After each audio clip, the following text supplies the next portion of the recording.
আমরা ফ্লাই করি। এবং আমার প্রতিষ্ঠান আকিজ বশির এভিয়েশন মার্চ মাসে যখন হাসান আরিফ স্যার এই মন্ত্রণালয়ের উপদেষ্টা, আমি তো জানতাম না যে উনি ইন্তেকাল করবেন। আমি তো এটাও জানতাম না যে সরকার আমাকে এই মন্ত্রণালয়ের দায়িত্ব দিবে। একটা ট্রেড লাইসেন্স করা হয়েছে, আমি মেজরিটি শেয়ার হোল্ডার হিসেবে। আমি এই কোম্পানির বোর্ডে না, আমি এই কোম্পানির ম্যানেজমেন্টে না। এবং সিভিল এভিয়েশন অথরিটি একটি ইন্ডিপেন্ডেন্ট সংস্থা, মন্ত্রণালয় কোনো ধরনের অনুমোদন তাদের লাগে না একটা লাইসেন্স প্রদানের ক্ষেত্রে। আমি যদি এখানে প্রভাব বিস্তার করতাম, আজকে 11 মাসে আমার লাইসেন্সটা হলো না। আমার কি নেই, আমার পাইলট আছে, আমার ইঞ্জিনিয়ার আছে, আমার কি বলে, আমার অফিস আছে, আমার হ্যাঙ্গার আছে, আমার হেলিকপ্টার আছে, আই হ্যাভ এভরিথিং। 11 মাসে একটা লাইসেন্স হয়নি, এর মাধ্যমে আমি এতই প্রভাব বিস্তার করে ফেললাম।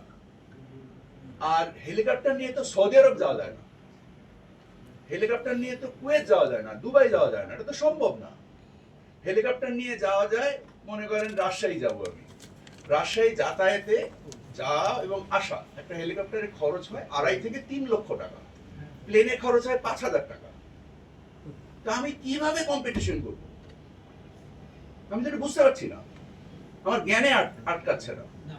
ওনারা এখানে যে কথাটা বলেছেন, উদাহরণটা কি ইয়ার মতো হয়ে গেল না, যে আপনি নির্বাচন চান নাকি গণতন্ত্র চান, উন্নয়ন চান নাকি গণতন্ত্র চান? আগে সরকার যে ভোটটা ছিল যে এই নির্বাচন ইম্পর্টেন্ট না উন্নয়ন ইম্পর্টেন্ট, আপনি যে উন্নয়নগুলো করছেন সেটাই ইম্পর্টেন্ট, এখানে কি ধরনের নিয়ম কানুন ফলো করা হলো সেটা নিয়ে প্রশ্ন করা যাবে না। নিয়ম কানুনের ব্যত্যয় কোথায় হয়েছে? জাতীয় কথা বলছি না, আপনার তো না, আপনি যে রূপকটা ব্যবহার করলেন, শেখ হাসিনার রূপক যেটা আপনি ব্যবহার করলেন, সেটার সাথে আমার সমর্থক কর্মকাণ্ডগুলো একটু বলেন। এই যে বললেন যে এই আইন কানুন ব্যবহার করে তাদের আইন কানুন ব্যবহার, আমি তো বলছি স্পষ্টভাবে আমি আইনের ব্যবহার হ্যাঁ, করি। তাদের আইন কানুন ব্যবহার করে যদি আপনারা করবেন তাহলে এই পরিবর্তনের অর্থটা কি? না, তাদের আইন তো ব্যবহার করি নাই, তাদের আইন পরিবর্তন করেছি।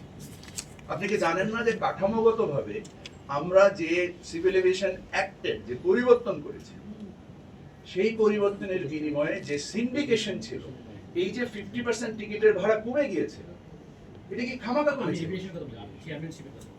আমি তো আপনাকে বললাম একই কথা, আপনি মানে অপ্রয়োজনীয় ভাবে রূপক ব্যবহার করে যে রেফারেন্স টানছেন, এটা ফাসাদ তৈরির উদ্দেশ্য ছাড়া কোনো উদ্দেশ্য আমি দেখছি না।